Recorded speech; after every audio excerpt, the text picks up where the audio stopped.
What is agrobotics or agricultural robotics? Imagine a future where farm fields aren't full of tractors but of small, smart robots that move autonomously. Robots that plant seeds with millimeter precision, water plants with exactly what they need, and even harvest ripe fruits without damaging them. That, in essence, is agrobotics or agricultural robotics. Agrobotics is the application of robotics and artificial intelligence in agriculture to automate tasks, optimize the use of resources, and increase productivity. It is a response to modern challenges such as labor shortages and the need for more sustainable and efficient food production. So, what are these agricultural robots used for?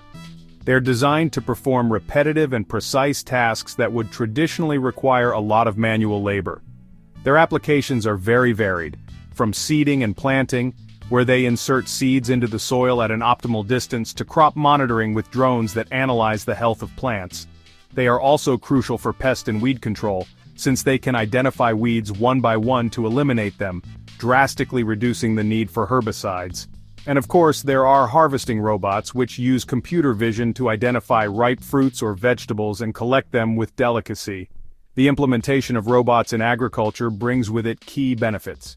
It achieves greater efficiency by reducing the waste of water and fertilizers, greater sustainability by minimizing the environmental impact, and of course, greater productivity by optimizing the health of crops. In short, agrobotics is the convergence of technology and agriculture to build the future of food, where robots work alongside farmers to create a production system that is smarter, more productive, and more respectful of the environment.